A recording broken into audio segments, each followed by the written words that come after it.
Welcome back. We missed you. Rabbi Philip Bregman has been the rabbi at Temple Shalom for 28 years. He's a senior congressional rabbi in Vancouver. He presides over the largest, and maybe the longest, congregation in Vancouver. I don't know. Please welcome Rabbi Philip Bregman. Shalom.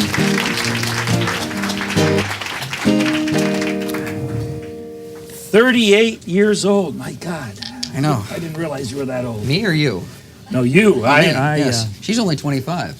Yeah, right. You got dissed by a rabbi. This is going to be just fine. Okay. So it was 25 years ago I did your bar mitzvah. I thought you were going to say my bris. Yeah. And I was going to have a few choice words for you I if you did that. understand. That's right. But they don't know what we're talking about, so it's okay. That's right. They're non-believers. Okay. Oops. They, no, you were the rabbi at my bar mitzvah. I was. 25 years ago. I was. Had I known how you were going to turn out, Right. I actually would have been awake during that service. Might have been nice for you to be sober, too. Thank but you. that's a whole other Okay. thing. You're a rabbi, I am. as far as I'm told, yes?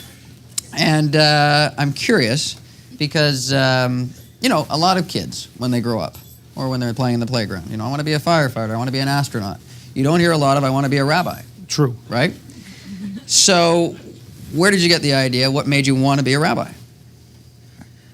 Oh, goodness. We only have 12 minutes. I understand. Okay. Well, is that a Jewish 12 minutes? That's right. I grew up in Toronto Okay. and was very much influenced by the rabbi of my synagogue and saw what he was doing and had a tremendous interest in people. Yeah. Being involved with civil rights as I was growing up. One of my heroes was Martin Luther King Jr. and got involved with his organization and so on. And You got involved with him? I did. As a matter of fact, one of the most important documents that I have in my study is a personal letter from King to myself thanking me for organizing groups in Toronto when civil rights marches were going on in Selma, Alabama, and so on. Anyway, I was interested in religion, interested in psychology, and loved talking, and you know, put it all together. Right. Rabbi. Rabbi. Right. Right. Or talk show host. Okay. That's my next gig. Right. Good. And mine is rabbi. Absolutely. Perfect. Okay. What were there other occupations in the running? If you hadn't been a rabbi, would you have been? I did think about law for a, and there's a similar concept of dealing with people and dealing with aspects of justice and so on. Yeah. And but ultimately, I guess I don't know. I went the rabbi route. Right. But I've got a lot of lawyers in the family. Gotcha. And were your parents especially religious? What did they think about, you know, when you said, what I want to be is, Mom, Dad, I want to be a rabbi? They were tremendously supportive. Yeah. They were. Yeah. They were. And I was probably more observant than they were, but they were very, very thrilled. Good. And what's the, so when you, that's probably for you actually. Yes. It's probably the law office calling. What's the, when you decide to be a rabbi, Yes. what's the process you go through to become a rabbi? Well, it's a long process. I did my undergraduate at University of Toronto and In what? in philosophy and religion. Uh-huh. And then went and did my rabbinical studies, which was 5 years of graduate work. Uh-huh. In Toronto? In Jerusalem and in the States. And then came back to Toronto and did an MSW and worked as a therapist for a number of years. So how come you guys broke up? She's not Jewish. Oh, okay.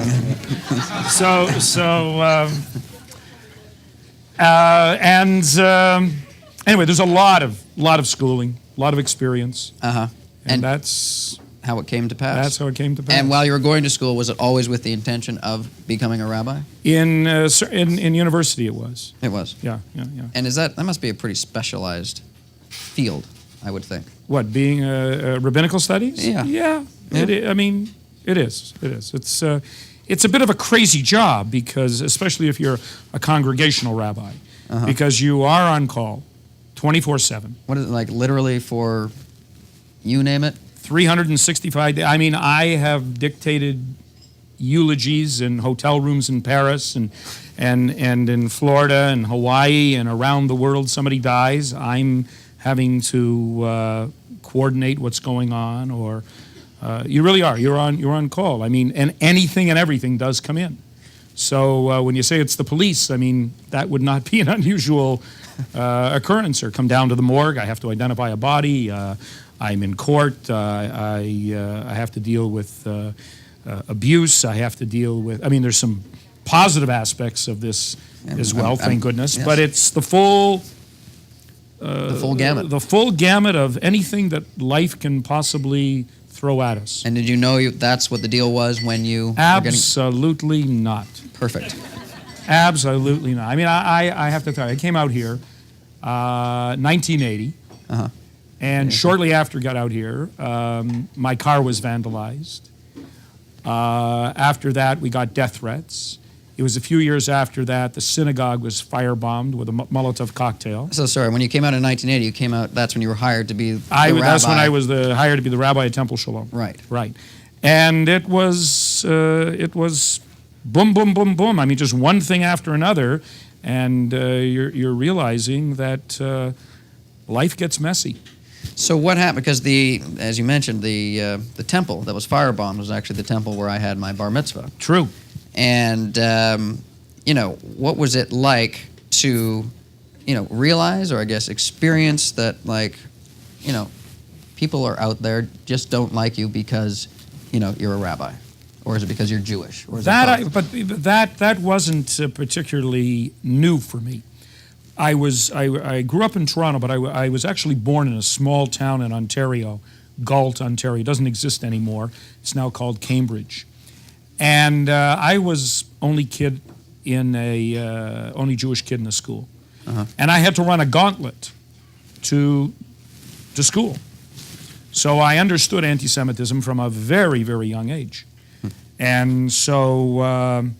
Now, granted, I wasn't dealing with death threats and firebombs, but it prepared me in the sense of what's out there. What was to come? Yeah. And do you, you've received death threats, I take it, and how do they email you? Do they phone you? Do they, do they fax you? What is it that they... Well... you're laughing, but in fact, yes, they do. I mean, all terrorists are not smart, thank God. And sometimes they come with in the mail, like and then that of course gets turned over to the RCMP because they have the fingerprint and everything else. Sometimes before caller display and even after caller display, they phone up. And are they groups or individuals? They're by and large, they're individuals. But they say they may represent more than themselves. And so now that you've been doing this for 28 plus years, is it just here? Yeah. Is it just par for the course, just something you deal with? Is it ever something you get used to? To a certain extent, yes. I mean, my home and that of most rabbis in the city is flagged by the police, meaning that if there's a disturbance, they're there in an instant because they're concerned. They're concerned about that.